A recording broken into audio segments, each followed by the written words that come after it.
crazy, go crazy, no crazy,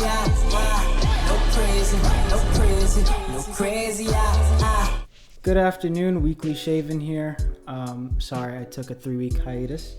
The first week was a mess up, the second week was unintentional, and then the third week was just me not liking the video that I had made. So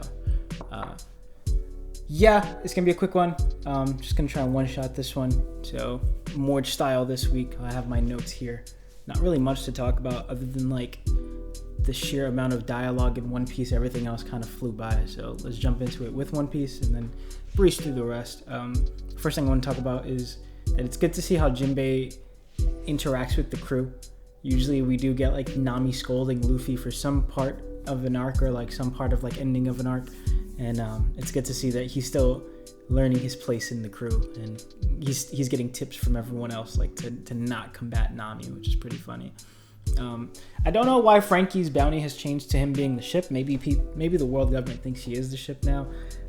It wouldn't make any sense, but cool, I guess. I don't know how that's going to come into play into the future, but maybe we have a Sanji and what's that guy's name? Oh man, the doppelganger that Sanji had.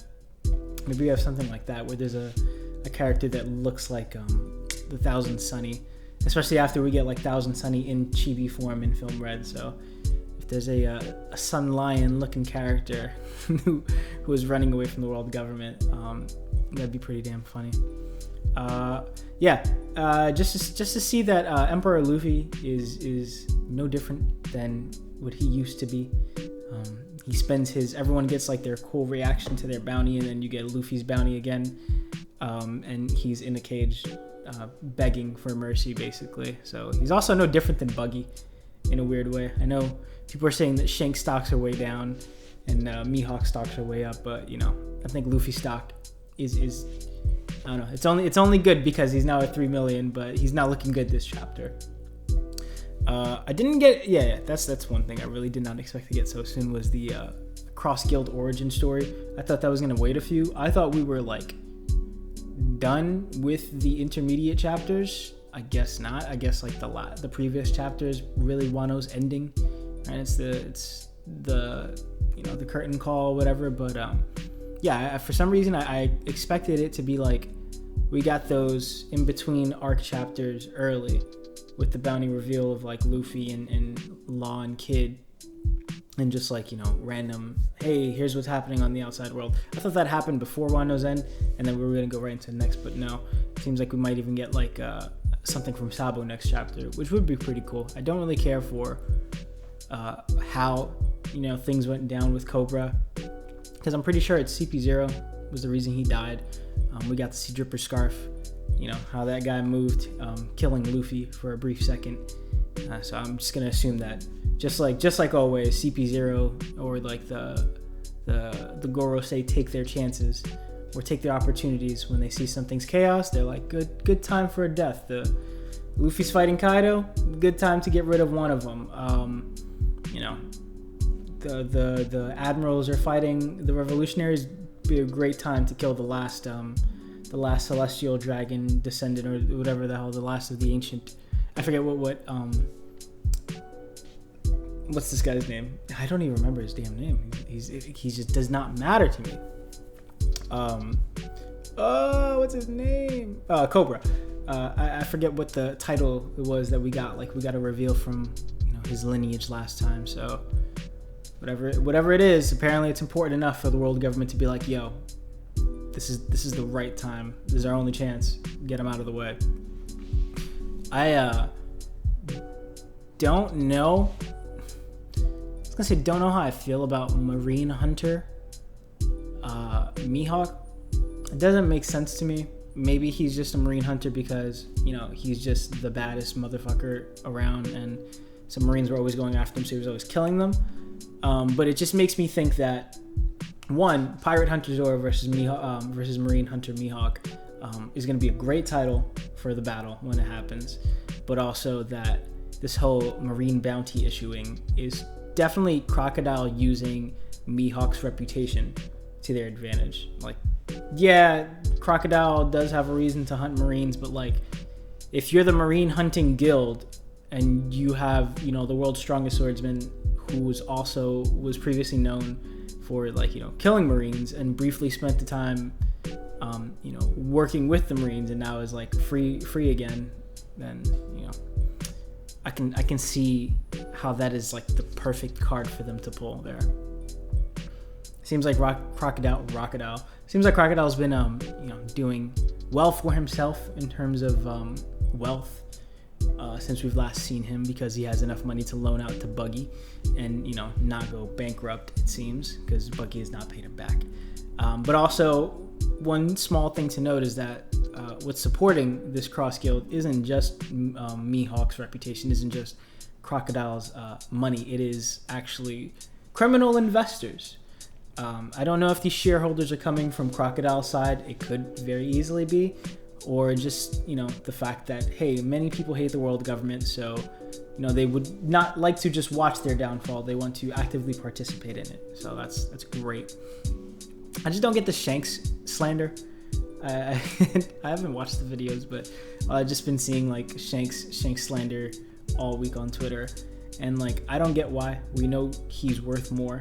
We know that he's, you know, probably second best swordsman in the verse right now. So I don't understand it. We can build one person up without breaking someone down. I don't understand it at all.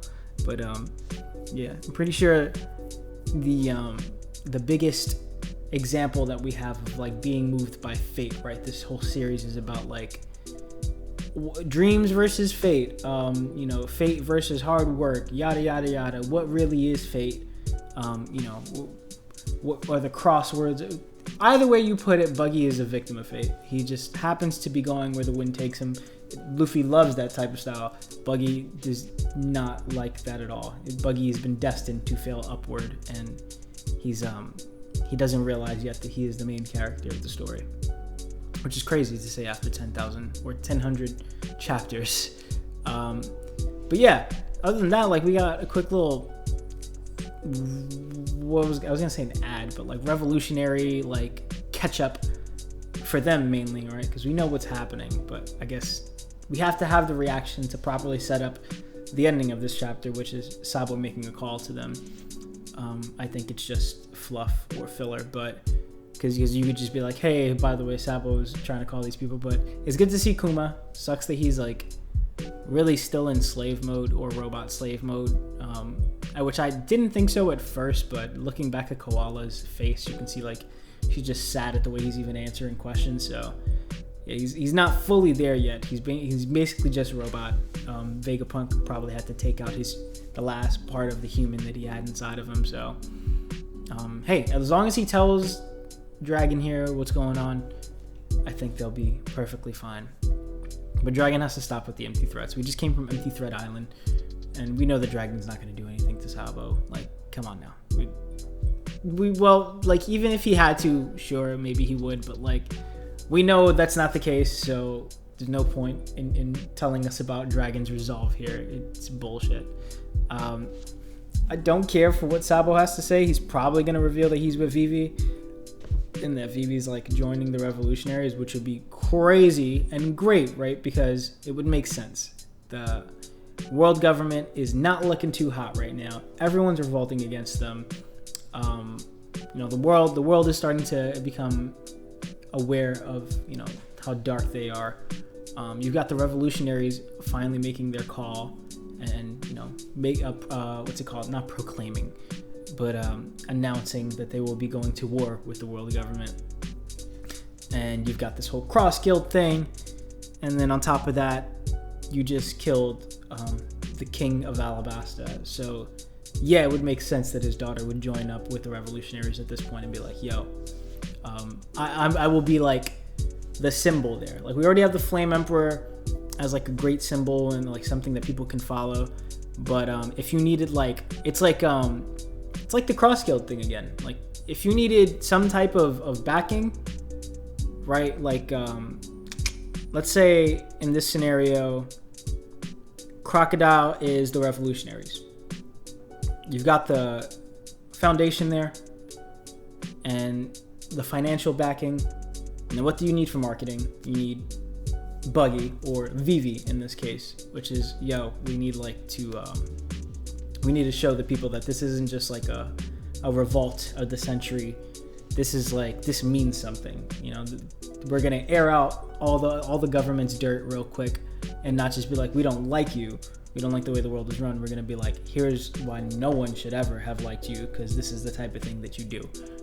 So looking forward to that. I'm pretty sure that's what's gonna be revealed by Sabo. There's definitely gonna be something else. And I feel like we're gonna go back to the crew, but I would be shocked if the chapter did not start with like that reveal that Vivi's, yeah, of course, with him and intends to do something with him. All right, so that's One Piece though. Not really too much to speculate other than that. Like, it feels like, again, things are kind of like self-explanatory there. My Hero 364. Let me make sure I got this right. It is 364. Damn it. Waste of time. Yeah, My Hero 364. Great quotes. 2 great quotes all around with this chapter. If I had one wish, I'd ask that your heart be filled with hate. It's a fitting quote, considering that AFO's whole motive is just to rattle the world for the sake of rattling the world, which pretty much sucks as like the final villain's motive. And I'm just now realizing, not in my notes, but just right now this second, that when we got Shigaraki's whole motive for wanting to put an end to the world, it was actually AFO talking. So we've gotten that twice. We haven't really gotten any motive from Shigaraki because he's kind of like a puppet in this whole thing, but I would say, yeah, it's a pretty shite motive still. I don't care what the justification for it is, or like how he phrases it. It's just pretty generic, so I'm not interested in that. What I am interested in though is seeing baby AFO, right? Because if he's gonna keep reverting back to his prime and further until he disappears, then will Deku be able to kill a child is the question that we will be asking, because he's gonna make it out of this.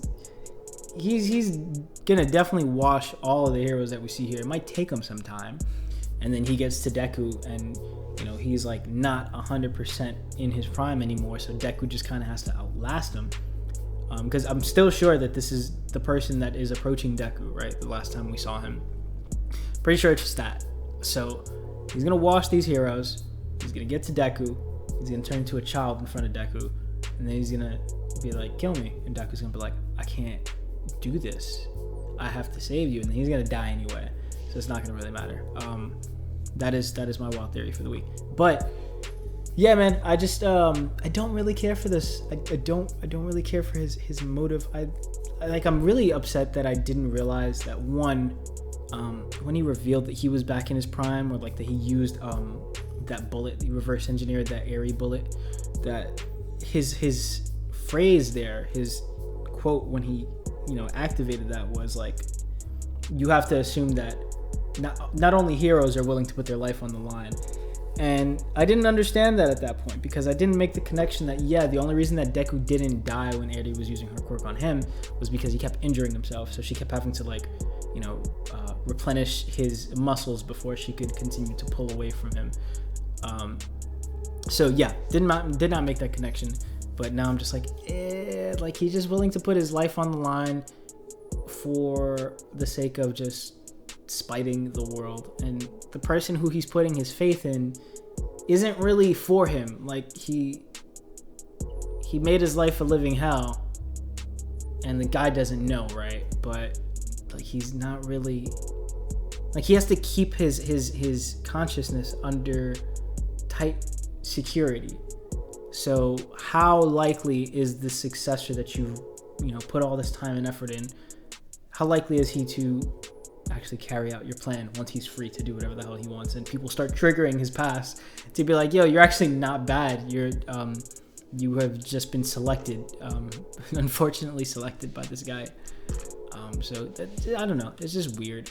It's starting to fall apart, similar to the stakes and the tension in this arc for me, because this ending is absolute bullshit. Like, I think the only reason that we even have the US here in this chapter is to set up this terrible ending to the chapter, because Edgeshot, we don't have any setup for his quirk. We know he's the ninja hero. We don't know what that means. And my only problem with that is this would have worked as like a twist if when Genus died, we started to get Edgeshot and Genus' backstory. Hey, that sucks that Genus is dead. Instead of just being like, yo, by the way, Genus is dead, moving on, it'd be like, yo, wait, we have to spend like a chapter going through why like the number 3 hero in the world being dead right after the number 1 hero retiring is like super bad for the world, and then show his connection there. Because the only real connection that we have, like the only real backstory we have for like the previous generation of heroes is like Aizawa, right? Aizawa with Kurogiri, I believe, and damn, who's the third guy? Yeah, Mike. Damn it, what's his name? Present Mike. So we have their backstory. You could have just done that easily. You could have just spent like a couple of chapters on like the previous generation of heroes and like how they are similar to the heroes now, instead of just being like, yo, look, these guys went to school together, so it's sad that Edgeshot is dying, even though we've never gotten anything from Edgeshot, and his only purpose right now is to, what I think, do what you could have just done with Genus, but without killing Genus, which is, I'm gonna sew his heart back together anyway. Instead of doing it with thread, he's doing it with hair, and now Genus doesn't have to die. Like, it could have just easily been Genus uses his sewing power, because that's his boy, right? That's who he trained. So cool, Genus does that, which I didn't want in the first place, right? I even said, well, I don't even think I got to release that review, but I was like complaining before, like that's like cope. So like, no, Genus isn't equipped to handle the situation. Clearly, like his face is like, no, I can't do anything here. So to expect Genus to be able to do anything and like sew Bakugo's heart back together would be way out of like, you know, the realm of possibility there. But it's just basically Edgeshot doing what, you know, Genus couldn't do, or what Genus could have easily have done if you just wrote it a little bit better, I think. So that's my one gripe, a huge gripe to have with the damn chapter. I'm happy that we will maybe see, I don't know, maybe this is also a what's it called, a red herring, like a twist that I will not like, which is that AFO dies to the hands of like Endeavor and Hawks, and he doesn't actually make it to Deku, because I don't know, I think a better idea would just be having Deku face off against AFO, because then he could train his false 100%. He's forced to bring out 100% early, and then you know, use it against AFO, kill Prime AFO, and then go to the battlefield where Shigaraki's at and then save him, right? Because he's gonna have a battle, but he's gonna end up saving him. That's his goal. But, you know, at least, you know, while he's doing that, because this fight hasn't happened yet, right? I don't know what timing is in this manga right now, but apparently it's just about to happen. So we have to get through this little section. We have to have AFO kill everyone around and go to Deku. Those two fight for a bit, but while those two are fighting, Baku goes back and somehow doing more than enough damage to Shigaraki, and I just don't get how. I don't understand it at all. I mean, Bakugo working with the big three might be able to stall for a bit, but like, that's gonna give him like 2 more minutes. I feel like if Bakugo comes back and he's like, all right, I have a real heart now, or maybe he has a better understanding of his quirk and he's like, I know how to explode like crazy now without blowing up my heart, then it's a different story. But I don't really see that happening. I don't see the pathway here, and that's my only problem. Is just I feel like everything is just kind of being thrown at the reader at this point. So it was great for like the past 2-3 weeks, but yeah, this ending to this chapter is just absolute shite, man. And with that being said, we'll move on to Jujutsu Kaisen 195, which is pretty damn quick. We got a Demon Slayer bit. We got a whole joke of a backstory for these 2 new players, which, like, you know it's a joke because it ends with Naoya going, oh, who cares? Nobody cares about you two. Just move on. Like, these are just pages to cover the chapter, to spread it out a little bit. All this really is just Maki doing a LeBron James and driving to the rim, finding a shooter, kicking it out to the shooter, and then that shooter just happened to be Klay Thompson this chapter, because this is going to end in a Maki training arc, right? We have this guy, the Katana guy. I'm not going to learn these guys' names. I don't care. And they're going to die in a couple of chapters anyway. But the Katana guy is going to basically teach Maki, you know, what the difference is between her and Toji.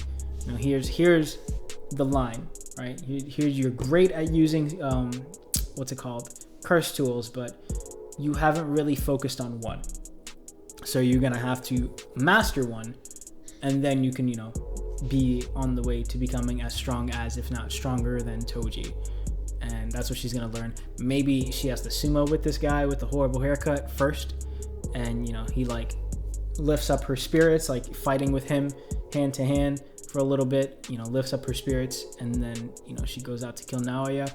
Or maybe this is like, because I saw in the translator note for the scan, this is just him bringing her into his simple domain to boost up like her morale or something like that. He's not actually trying to mess with her. He's not trying to fight her while there's a way more important person to kill. He's just like, hey, insert my simple domain, a quick sumo match, friendly sumo match, just to get you, you know, that push that you need to get your XP up to the next level. And yeah, I'm all for the training arc. I like the idea that this city, this part of the Culling game, is fleshing out Maki a little bit more, because we just got her stomping on everything else. So to see her struggle for a bit and, you know, actually grow as a character rather than growing in strength, because we got her twin sister thing and a little more backstory to her dad, and like her killing her mom, having her mom kill Naoya. So it's like, yeah, there's something there, but like not enough to really say that there's like growth as a character. So yeah, it's pretty much it though. I just assume the next chapter will just continue to be this fight. We're gonna like go the same way that all the Culling game has gone so far, which is like, we're gonna focus on this district until the district is over, and then we'll move on to the next one, and then maybe there's one more. I don't think there is another district to really cover, but I just really can't see this fight ending with Maki running away, right, and going, peace out Kamo, rest in peace, I'll tell everyone you fought bravely, I'm gonna go to the next colony now.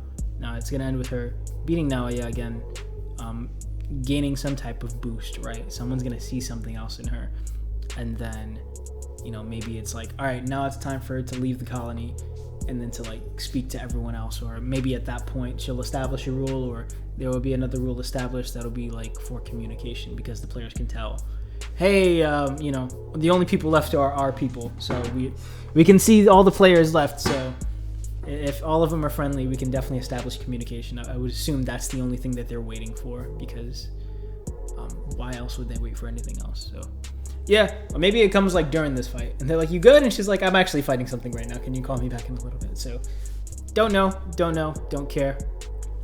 Just give me more Maki. But that's pretty much it. I hope you all have a great day. Enjoy the rest of your Sunday. I will see you next week.